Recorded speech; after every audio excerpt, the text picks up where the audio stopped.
รับสมัครแม่บ้านทั่วประเทศเนาะสมัครง่ายบ่มีค่าใช้จ่ายเด้อสำหรับพี่น้องคนใดอยากมาสมัครแม่มาสมัครได้รับตั้งแต่อายุ18 ปีขึ้นไป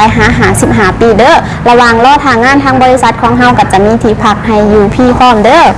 เลยจะมีงานมาแนะนำเนาะมีเขามาอยู่10งานงานที่1ก็คือต้องการเป็นพนักงานเสิร์ฟหรือว่าเฮ็ดหั่นอาหารเนาะต้องการอยู่2ตำแหน่งก็คือหน้างานนี่แม่นอยู่ลาดพร้าวเงินเดือนนายจ้างให้12,000มีวันหยุดให้2วันกินอยู่กับนายจ้างเลยแล้วก็มีติ๊บให้ต่างหากเนาะขอคนที่มักเฮ็ดหั่นอาหารผู้หญิง2คนเนาะถ้าผู้ใดสนใจมาสมัครได้เด้องานหั่นอาหารบ่ได้มีคำว่าบ่อยๆเนาะแรงงานแม่บ้านอยู่ประจำอีกอันนี้เงินเดือนเริ่มต้นอยู่ที่12,000วันเฮ็ดงานนี่แม่นอยู่บ้านหน้ามีนายจ้างอยู่2คนนายจ้างเป็นคนจีนแต่ว่านายจ้างว่าภาษาไทยได้เนาะหน้าที่เฮาก็คือทำความสะอาดบ้านทั่วไปแล้วก็เฮ็ดกับข้าวให้นายจ้างเนาะแรงงานแม่บ้านพี่เลี้ยงน้องอยู่รัชดาอันนี้ก็เงินเดือน14,000ขอคนที่ไปอยู่ประจำได้เงิน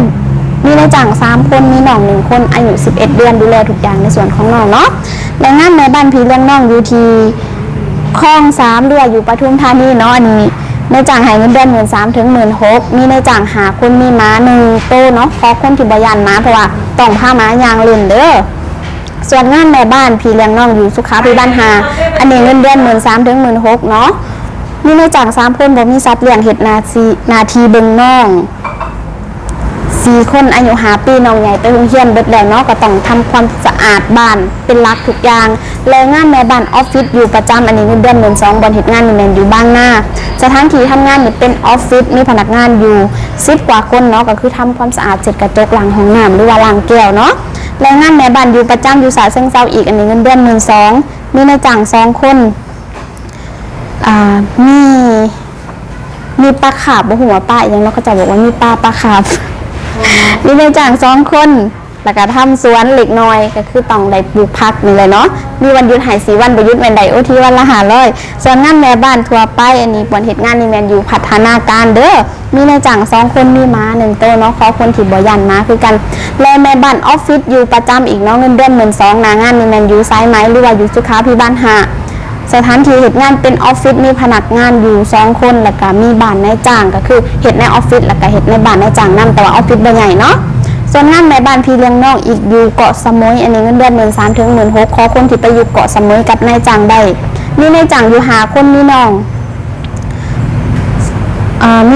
2 คนอายุ1 ปีดูแลทุกอย่างในส่วนของน้องเนาะมีพี่เลี้ยงอยู่แล้วเฮาก็ไปเป็นแม่บ้านแล้วก็ซอยเบิ่งน้องเนาะส่วนงานสุดท้ายก็จะเป็นแม่บ้านทั่วไปอันนี้บ่เฮ็ดงานนี่แม่นอยู่บางสีเมืองหรือว่าอยู่นนทบุรีเนาะมีนายจ้าง2 คนบ่มีสัตว์เลี้ยงเด้ออันนี้ขอคนที่เฮ็ดกับข้าวง่ายๆได้สำหรับหน้างานที่ข่อยอ่านไปนี่ก็คือยังบ่ทันได้เป็นงานเด้อถ้าผู้ใดที่สนใจบ่ว่าสิเป็นหั่นอาหารหรือแม่บ้านก็แม่นมาสมัครได้เลยเนาะหน้างาน